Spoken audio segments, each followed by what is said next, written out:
Parents abandoned me after their divorce. Years later, I inherited $1 million from my grandpa. Suddenly, they're back in my life, demanding money for my half-siblings and dad's debts. I, 21M, have been abandoned by my family when I was around 12. You see, my parents got separated when I was 11. It took me by surprise because it seemed all fine between them. One fine day, they both sat me down and said they were getting divorced. I thought this to be a prank because I had different notions about divorce. I heard from my friends that when their parents got divorced, there was at least a year-long fight and yelling. In my case, it was a silent divorce. They said they both liked someone else. Mom would be moving out with her new boyfriend while dad's mistress would move into our house. They would have joint custody of me. Since both mom and dad would be put up 2 miles apart, I could shuffle between them weekly. I didn't know what to say. Rather, I didn't have any say in that. My family was splitting apart and all I could do was sit and sob. My parents assured me that I would be their topmost priority. They both promised all sorts of things, like getting me the latest video games, taking me on vacations, and getting me anything I wanted. I wish I could make them understand that I didn't want any of those things. I just wanted to live with them in the same house as a family. It was too tough for me to see mom packing her stuff and leaving the house and watching dad's mistress unloading her truck and setting my parents' bedroom as hers. Mom and dad got separated on good terms. Stepmom had twin boys, almost of the same age as mine. They both hated me in the same way I hated them. My mom's boyfriend had a daughter from his previous wife, but she was living with her mother. I thought of spending more time at mom's. But soon after she moved out, she got pregnant with her boyfriend's baby and it all got so weird and complicated. I felt like I was not welcome there. Mom's husband got uncomfortable to see me. They would get into PDAs in front of me and I hated it. In my dad's house, I felt the same way because my stepmom and her sons hated me. So, I started living more and more with my aunt, father's sister, who is also my godmother. She was 10 years older than my father. She was living alone, so I occasionally showed up at hers. After a year of shuffling between the 3 houses, I permanently moved in with my aunt. It took more than 3 months for my parents to realize that I had moved in with aunt. Mom thought I was at dad's and dad thought I was at mom's. They didn't bother to check on me during this period. They both were so busy with their family that they forgot I existed. My aunt was a real savior. She made me feel loved and wanted. She would take me out for dinners and movies. I used to tag along with her for vacations. During summer, we used to visit grandpa at his farm in the countryside. It was fun living with her. Initially, dad used to send my monthly allowance to aunt, but eventually, he started defaulting on that. Sometimes, aunt used to remind them and sometimes she would let it slide. I felt bad for piling up on her, so I started working for her and earned my living. She had a plant nursery. I worked there after my school. I also helped her in household chores, taking out the trash and even running groceries for her. It was fun living with her. Meanwhile, my parents forgot they have a son. They even forgot my birthdays. Only when aunt reminded them, they would call and say they love me so much. Sometimes, I heard aunt calling and informing them that I was sick, but none of them showed up. Even on my school's graduation day, none of them showed up. It was my aunt who was there to cheer me up. When aunt called them to school about their negligence, they would call me and apologize to me. I grew so resentful of them that I stopped answering their calls. Eventually, they stopped calling me. They would now lay the blame on me that I had grown rude and was not answering their calls. I said, if you guys want to have a blame game, so be it. I'm not gonna let that affect me. I don't want you guys in my life. After school, I went to uni and moved out from aunt's place. I still visit her every few months. I ensure to show up at her birthdays and holidays because she has also gotten attached to me in all these years. I am in my final year at uni. 3 months back, my grandpa, father's side, passed away. It was a terrible moment for both me and my aunt. We both were closest to him. Dad and my other uncles barely visited him. The irony is they all turned up for his funeral and at the lawyer's office to see his will. Unfortunately for them, Grandpa gave all his belongings to aunt, his 150-acre farmland, the farmhouse, and $1 million cash. The remaining money he gave off to the charity. That was brutal, but if you know his side of the story it would make sense. I'll write about it another thread. Briefly understand that Grandpa was ill for a long time and he wanted to meet his sons. Despite aunt requesting her brothers to visit Grandpa, none of them showed up. Aunt shifted with him in his final days to take care of him. I had moved out from my uni by then. After getting the possessions of the property, aunt called me home. Her house is what I call home. She told me she would be giving me that $1 million Grandpa had left for her. The happiness I felt was beyond words, not because she gave me the money, yeah, somewhat, but moreover to think that she cared for me so much. When I was living with her, I used to rant about how I wanted to start my own company, hire employees, and so on. She gave me the money and asked me to use that for my dream venture. I just hugged her and cried. If not for her, my life would have been miserable. It didn't take enough time for this news to reach to my parents. Bam, they suddenly started showering me with their unconditional love. They started calling and checking on me. I asked them to back off. I don't want you guys back in my life. Last week, Dad showed up at my dorm. Of course, he got the address from my aunt. I bet none of them remember which uni I am studying. He said he was so proud that I would be graduating this year, and after singing praises of me, he asked me why was I not visiting his home. I asked him when was the last time you called. He stood silent and then said, "Oh, you're still mad at us for the divorce. Come on, move on. We both love you. Your mother also misses you. Let me drive you home. Then we all can have dinner together." I said, "Back off, the only family I have is my aunt. You both abandoned me long before, so quit showing off your fake love. I know why you are here. That $1 million brought you here, right?" He remained silent and said he had no ulterior motive except for love. He was here to say sorry and wants me back in his life. He said he heard my graduation was nearing, hence he was here to ensure that I invited them, unlike school graduation day when I didn't call either of them. I hated having any conversation with him, so I left him midway saying I had a class. The same day I got a voicemail from Mom, and she said she was expecting an invite for my graduation day. She said she and Dad couldn't attend uni, so they both always dreamt of me going to uni, hence she was very excited that I was able to cut through it. The thing is, I don't want either of them on my big day. I told my aunt about this and she said it was up to me, but she suggested I reconcile with my parents. I don't know what to do. I also don't know if they are reconciling for money or if they are genuinely happy for me getting a uni degree. Update 1. Hello there, sorry for the late update. Life has been busy. Good news, I have graduated from uni. I landed a job as well, thank you. Well, let me start by answering some of the common questions I got in the comment. First was about my aunt. People asked me about her family and how she was able to accommodate me for so many years. I think I wrote in my initial post that my aunt is 10 years older than my dad. When I moved to her place, she was in her late 50s. She was single. Her husband died in an accident when I was tiny, maybe 1 or 2 years old. She has a daughter who had moved out in her teens for a medical school. She is a cardiologist now and is settled in UK. So aunt has been living alone. She didn't date any men after her husband's demise. Her daughter and I tried to set her up with a few men, but she absolutely denied it. She said she loved her plants and was happy nursing them. Some of you said I was too harsh on my parents, that they have a right to get separated and remarry. You all are right. They do have the freedom to leave/choose their partner, but it is never justified to ignore your children after your new family comes into your life. My parents did the same. They neglected me for their new family. Initially, they said, I would stay 1 week at Dad's and 1 week at Mom's. Though we were following this schedule, sometimes they would be like, "Uck, it's my time again to have you." Then they would always plan without me. Their dinner plan would always be after I left. They would even talk like this in front of me, "Oh, this week he is here, let's go out next week." How would you feel when your parents behave like this? I think I have spoken about Mom that within a few months of her moving in with her boyfriend, she got pregnant. They indulged in PDAs in front of me, which was unbearable. They once took me on a 2-day trip with them. They made me sit inside the room for the whole 2 days while they went outside sunbathing. When they were in the room, they would ask me to sit on the balcony outside. Though I was a kid, I knew exactly what was going on inside. I mean, I was 11. Besides, I could hear them doing. Gross, I know. And that man is not even your father. So, how do you expect me to stick around them? I stopped going to Mom's after that. Dad was still better than Mom. Sometimes, he tried to include me in the plans, but his stepsons would throw tantrums at him. Then he would say, "Okay, skip this one. Maybe next week, father and son could go fishing." That next week would never come because next week I would be at Mom's. Soon I realized that my parents had some sort of agreement that whenever they had to get rid of me, they would say, "Let's do it next week," and then next week I would be the other one's responsibility. Once he was able to tag me along in their family vacation, and it was so horrible. First day, we all went out. His wife and her sons kept him busy and I felt so much neglected. Even for the family pictures, they would ask me to take theirs. I was in none of the pictures with them. There were just 4 pictures of me. In 3 of them, I was alone, and in one it was with Dad. I guess now I've given enough context to people who have been here telling me that I was harsh on my parents. Anyways, talking about the current situation, like I said, my parents wanted me back in their life. They said it was because they wanted to be a part of my graduation day and it was a proud moment for them. I said, I don't want you guys on my big day. Where were you guys during my high school graduation? Busy in your new family, that's right. When they persisted further, I said okay, but I didn't invite them. I thought they would again reach out to me as the graduation day approached.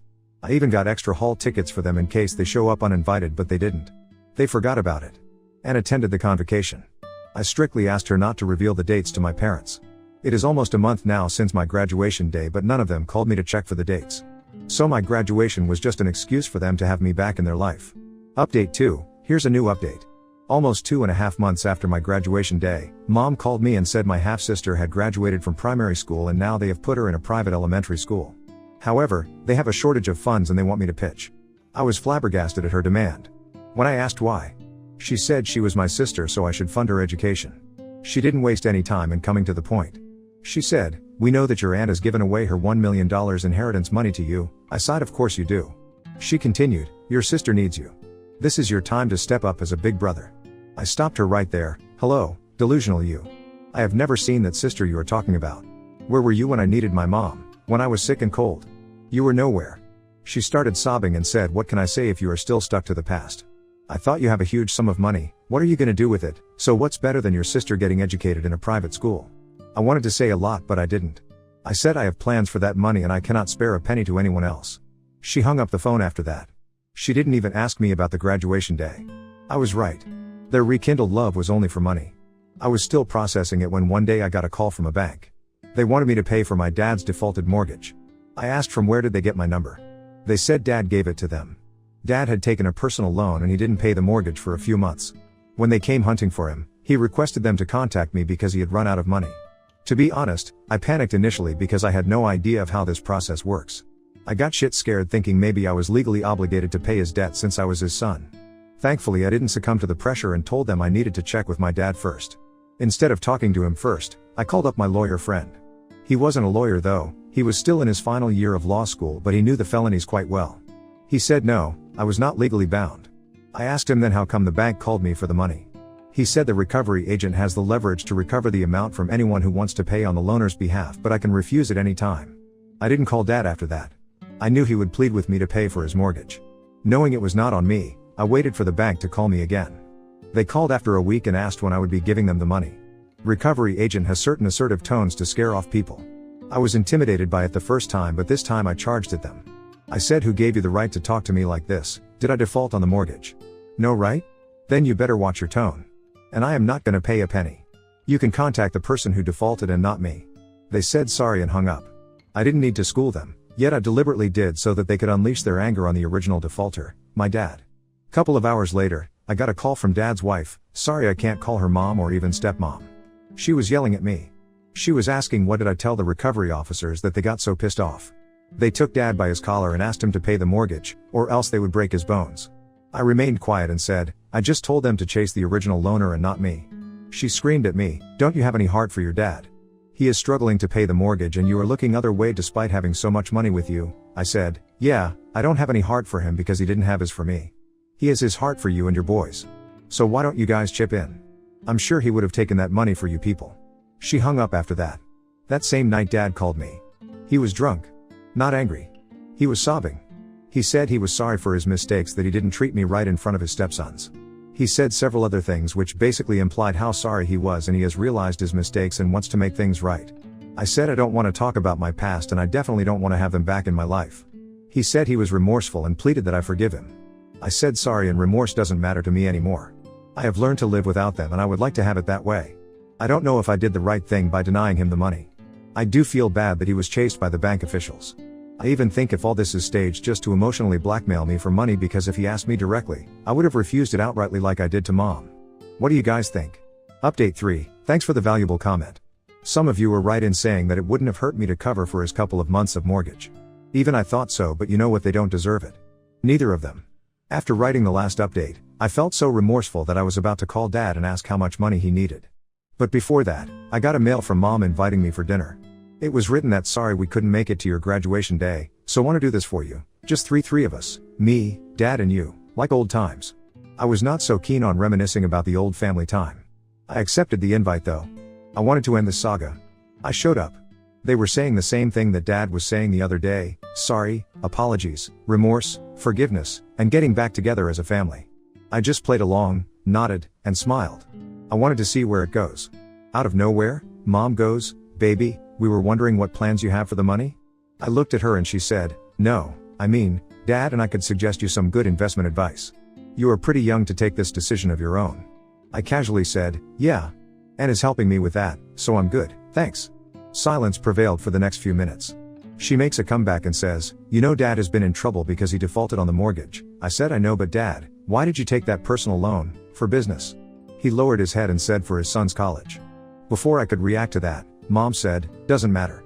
Whatever could be the purpose, the question is dad's in trouble and we have to help him. I was thinking, why don't you clear off his mortgage and his stepson would pay you back once they get the job? And the remaining money, you can give it to me. You remember I said, your half-sister needs to be put in a private school. She'll pay you back once she gets older and earns. I replied, how about we silently eat our dinner and call it a day?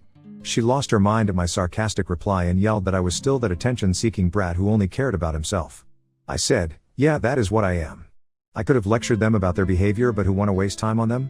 I mean, they know I have an education loan to pay off, but still, they want me to give my money for my stepbrother's loan and my half-sister's private education and work hard to pay off my own loan. Wow. I said, I am done with you guys. I was right, you guys came back in my life only for money. And you know what? Suck it up, you don't get a penny. I left the table, leaving my share of the dinner bill on the table.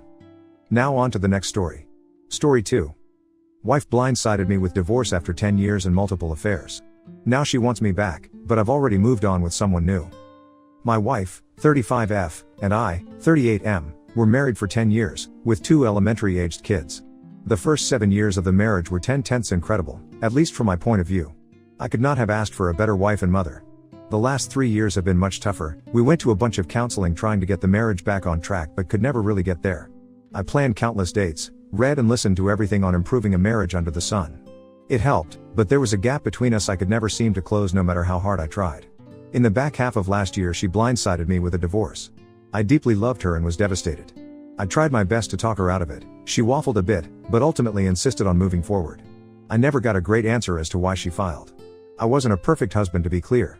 I had my faults, I could have done better, but I never cheated, was never abusive, and was a great provider.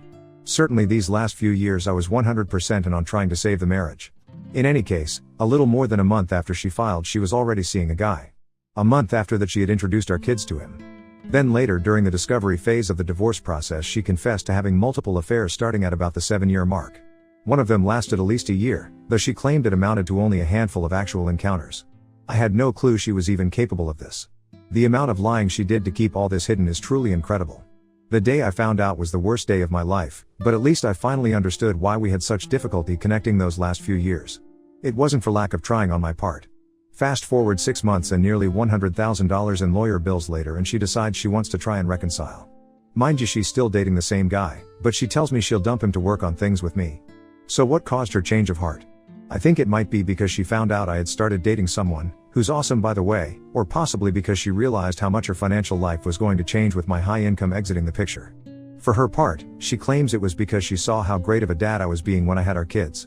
I sat down with her and heard her out on everything. I felt this was the least I owed her after a decade of marriage. She took responsibility for her mistakes and gave a heartfelt apology, although she was sure to partially blame my behaviors for driving her to it. No matter how thin you slice it, there are 2 sides to every story. I get that, but I utterly rejected that nonsense of blaming me for her cheating. All that said, I do believe she is truly sorry. Ultimately though, I told her no, and pressed forward with the divorce, which was final as of a few weeks ago. For her part, she's been relentless trying to get me to give her another chance. Texting almost daily. It's worn heavy on me to see someone I cared so much about filled with so much regret and hurting so badly. I've held firm though, there's just too much damage. I don't think I could ever trust her again. Plus I have this great new gal who's beautiful inside and out and who's been so incredibly supportive and patient. To be clear, we met well after I had been served papers. Typing this out highlights the insanity of all this for me. Who in their right mind would try and save a marriage like this? Who in their right mind would even have the guts to ask to try and fix it? I don't love her anymore, but I did love her for so long. And the kids. The co-parenting. I'll never really get away from this woman. It's hard. I guess I'm not sure why I'm posting this. Maybe just to get some validation I'm making the right call? Anyone been through something like this before? Any advice? Comments. 33 Say what? 33, she said she will dump him but only after you say yes. What part of you are not plan B is she not getting? I've been tempted to tell the other guy how little she thinks of him, but then I'm afraid she'd double down on trying to get back with me. Plus he's way older than her, so I get a little satisfaction out of the fact it must be pretty gross. That's probably petty on my end. Cute Seaworthiness 366, dude, she is selfish and delusional. Be proud of yourself that you tried the best, have dignity, did right decision and are still civil with her. Salacious_pickle, sir, you have been through 2 of the worst experiences a person can go through. And you have come out of them still alive, upright and whole. Why revisit all that pain and heartache again? You know, if she was capable of doing it once and keeping it so well hidden, that she is capable of doing it again. And, she's not wanting to reconcile for your sake. She wants to reconcile for her own selfish reasons. Walk away. Don't look back. Look forward.